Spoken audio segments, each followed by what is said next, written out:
kasi yung tsuri ko guys, hindi ka kasi makakuha ng booking kapag ka may ongoing kang booking na hindi mo pa napapick up. The time check is 3:49. Medyo malakas-lakas ang ulan dito sa may bandang Muntinlupa. Share ko lang din ang thoughts ko about kay Lalamove booking. Pagka pooling, tapos natatapos kong i-deliver, parang tatanggal na sila ng puno dito para sa paparating na bagyo. So guys, time check is 5:41. Hindi matawagan si customer. Kanina pa ako tawag ng tawag. Tapos wala pa tayong booking. Pabalik! Aray mo, alas 6 na. Nakikita kong pooling Holy Spirit to Parañaque City. Kaso 496 lang. Ito na ata yung pinakamababa nating kinita sa nitong mga nakaraang vlogs natin.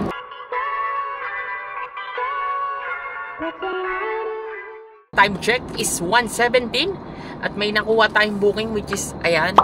Then nag-on pala ako ng Lalamove app, I think mga around 10:30. Pero nakakuha tayo ng booking mga around 12 kasi nag-abang ako ng booking pang double book sana kasi para kahit papaano hindi masayang yung pag-antay natin. Kumbaga sure na agad yung double book natin. Kaso nga lang may nalabas na notice na naman which is ayan. So pansin ko share ko na din sa inyo guys. Kapag kayo ay nakapag-accept ng isa pang booking, then hindi nyo pa napipick up, possible lumabas to. So yun yung tsuri ko. Ngayon, hindi ko pa kasi napipick up yung booking natin na to. Pick upin muna natin. Tapos pag kami lumabas, kumuha uli ng panibagong booking. So let's see guys kung may makakapag-accept na tayo ng booking kapag na-pick up na natin tong booking natin na to. So let's see ha.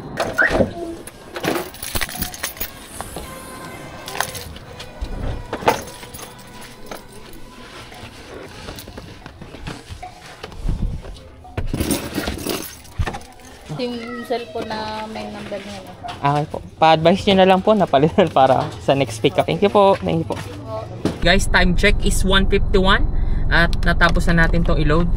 So, abang-abang tayo guys kasi wala pa, isa pa lang ang booking natin eh. So let's see kung makukuha natin since na-arrive na natin. Kasi yung tsuri ko guys, hindi ka kasi makakuha ng booking kapag ka may ongoing kang booking na hindi mo pa napapick up tapos kukuha ka pa ng another, hindi siya papasok. So let's see kung papasukan na tayo ha. Ito ay based lang sa experience ko. Pinashare ko sa inyo if ever naman na nangyayari sa inyo ay magkakaroon kayo ng idea kung paano ba natakbo si Lalamove. So yun, abang-abang tayo. Let's go! Guys, time check is 2:03 at nausap natin yung agent ng Lalamove. Ang sabi niya, iyan. Then pinakita ko yung reminder na nalabas kahit polling lang kinukuha natin, hindi pumapasok. So as per sa kanya, i-install lang natin yung app. So delete natin uli. I think pangalawang beses ko nang ginagawa to para sa error na uli na to. So let's see. Kasi dati ginawa ko na to, tapos in-install ko uli, hindi naman gumana. So hoping na sana gumana siya ngayon. Check natin. I-under lang natin ng konti kasi baka mamaya yung location natin hindi magbago kasi yung location ng pinag-uninstall na natin dun din. So bago ko i-login yung account natin, umusad muna tayo ng konti para i-install yung app natin. So let's go. Update ko kayo kung may changes ba. Time check ulit 2:05 na. Hello po sir, good afternoon. Lalamove po ito. Sir, confirm ko lang po yung ipapadeliver dyan sa may Quezon City. Di bali mga laruan daw po, isang box. Yes sir. Okay po, inform ko na din. Kalambalang din po, malapit lang po ako sa pick up location. Okay, sige. Okay po, sige po, proceed na po ako sa pick up location. Natawagan ko na din po yung pick up. Sige. Okay, thank you po. Okay sir, thank you. Okay. Maganda yung nakuha nating booking kasi along the road lang talaga siya dun sa may booking natin. At yung drop off kasi Quezon City lang siya sa may circle. Yun. Kaya eto naman sa may Fairview, pero paglagpas lang ng circle nandun na. Kaya maganda. Tapos ang pipick upin daw dun sa may pick up location is laruan. Tapos ang layo naman ng current location ko from pick up is, check natin, 5.2 kilometers, 19 minutes. Nandito na din kasi tayo sa may Canlubang. So yun, pick upin na din natin to. At maganda yung nakuha nating booking. So hoping sana hindi tayo abutan ng bagyo. Kasi sayang. Kasi baka magkaroon tayo ng problema. Well anyway, yun nga. Yun na lang ang problema natin. Nakapag double book na tayo. Kahit pa paano may kikitain na tayo for sure. Papuntang Metro Manila. Grind lang ng grind. Walang susuko. Let's go! Dito na lang po sa harap sir. Babasagin po laman. Picture lang. Sige lang po. Thank you po. So time check is 3:03, natapos na natin tong i-load yung booking na yan. Then papunta rin tayo dito sa booking na to kasi ito yung unang madadaanan sa may Kulyat. Then after nun, doon tayo sa Fairview. Pero yung sa Kulyat, according kay Waze is 64 kilometers, 1 hour and 52 minutes. So as of now, medyo makulimlim, 3:03 na. So let's see kung aabutan tayo ng ulan ng bagyo. Date ko na lang kayo, let's go! Share ko lang din ang thoughts ko about kay Lalabog Booking ha. Pagka pooling, tapos natatapos kong i-deliver, parang nakakasama ng loob kasi ang baba ng rate. Tapos minsan ang lalaki pa ng pinadi-deliver. Almost nakukuha nila lahat ng ng space ng sasakyan natin. Yun, dito mga nakaraang araw, kung mapapansin nyo, na dito sa mga latest uploads ko, hindi na ako nakakuha pa ng pooling. Kasi nga parang hindi worth it. Lalo na tapos ipapadeliver nila, ang lalaki pa. Like mga 1/4 ng sasakyan or 1/4 ulit, kalahati na ng sasakyan natin. Parang nakakapanghinayang kung kukuhanin mo pa tapos ang baba ng rate. Tapos minsan hindi naman ganun ka-eksakto yung road doon sa road natin. Kasi madalas na nakukuha ang pooling. Nagsusunog pa tayo ng gasolina ng mga around 10 to 15 kilometers. Tapos minsan ang tagal kasi traffic na. Kaya yun. Tapos pagdating natin doon, ang baba lang naman ang fare. Kaya hindi na ako kung makapasin, hindi na ako nakakuha ng pooling. Puro regular na lang or priority. Kaya yun, sinare ko lang sa inyo yung thoughts ko about sa pooling booking. Kasi nakakapanghinayang naman talaga. Well anyway, if ever na wala na tayong choice, gabing-gabi na at malayo din yung pick up, tapos may pooling na lumabas, I think that's the best way na kuhanin na lang natin yung pooling. Pero if ever na ganito pang maaga, then kuha tayo pooling, para sa akin hindi worth it. Kasi mostly talaga sa mga pooling na customer, para silang malupitan madalas. Aray ko! Pero hindi ko naman nila lahat. Well, anyway, yun na nga. Kaya yun. Update ko na nga lang kayo, dami ko sinasabi. So, as of now, 3:12 pa lang. So, I think matatraffic na tayo nito. So, update ko na lang kayo. Let's go! Thank you po. So, nagpa-load na tayo ng 700 pesos. 700 na yung pinaload natin guys. Tapos bit tayong cheeseburger. So meron tayong cheesy burger McDo and apple juice. Merienda muna. Let's go. Time check is 3:49. Medyo malakas-lakas ang ulan dito sa may bandang Muntinlupa. Nandito ngayon tayo sa may bandang Paskyway na. So ang exit natin is G. Araneta. Hoping guys na sana hindi baha doon sa Fairview o kaya sa Quezon City. Magpakakuha agad tayo ng booking pabalik. Time check is 4:51. Nandito na tayo sa may bandang Quezon City pa din.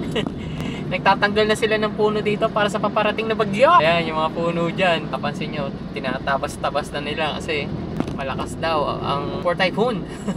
So guys, time check is 5:41. Hindi matawagan si customer. Aray ko! Kanina pa ako tawag ng tawag. Eto po.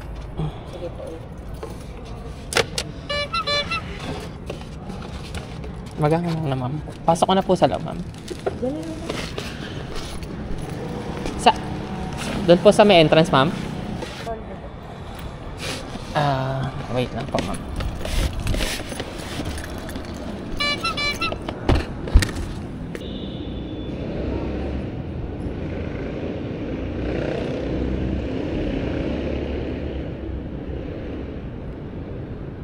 Thank you po ma'am. Time check is 5:46.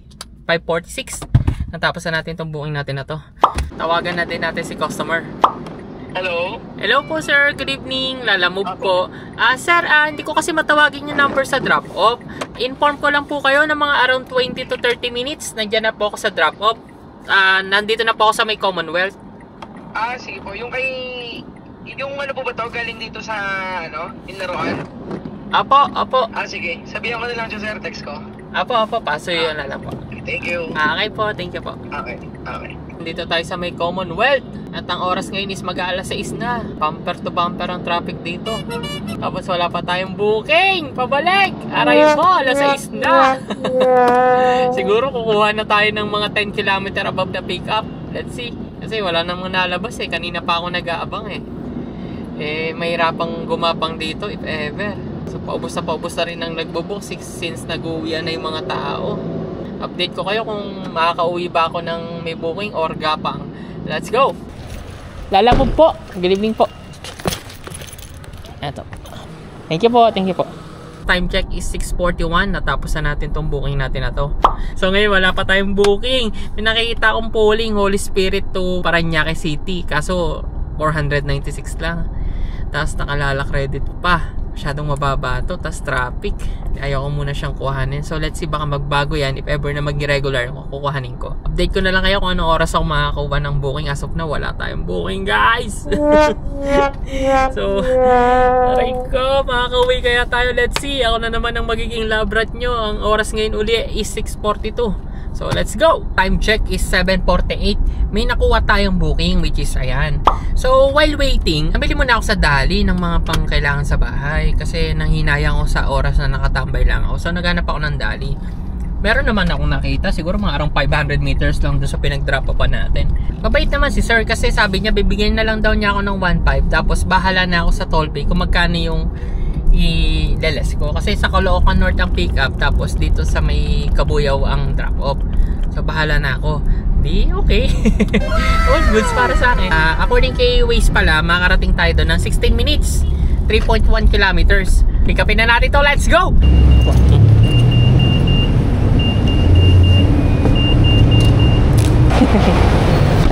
So, yun guys. Time check is 8:05. Natapos na natin itong i-load. Nakita nyo naman, karton lang.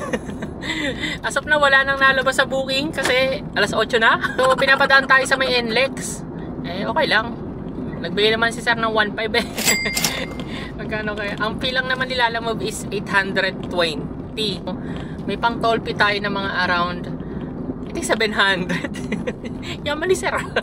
Bigyan ng 1.5 ba? So, dire-diretso na tayo. Time check is 8:17. Nandito tayo sa may bandang NLEX. Ngayon na lang uli ako nakakadaan dito. Sarap pala sa feeling na dumaan dito uli. Kasi alam ko dito yung madalas binaba eh. Dito sa area na to eh. Paso de Villas ata. Pero malapit-lapit na tayo pa Skyway 1.3. According kay Waze, papalik na tayo. Tuloy alam ko naman yung pagdadropan. Familiar ako sa lugar. Kaya kahit hindi ko Waze, all goods lang. Nakaka-relax din mag-drive guys. Lalo na pagka ganito, dire-diretso ka lang. Tapos ang takbo mo 80 to 100. Pagka nagda-drive ka lang, nakakapasyal ka pa, mga ganung bagay. Tapos kumikita ka pa. So this time mukhang medyo mababa ang ating kinita. So ang natatakbo na natin as of now is 125 kilometers. Ito na ata yung pinakamababa nating kinita sa nitong mga nakaraang vlogs natin. Kasi hindi pa tayo nakakapag-double book as of now. Time check is 8:39. Na-traffic pa tayo dito sa may bandang Skyway na iya. Aray ko. Siguro mga arang takbo natin 30 to 40. Kanina munti ka pang mag-full stop eh.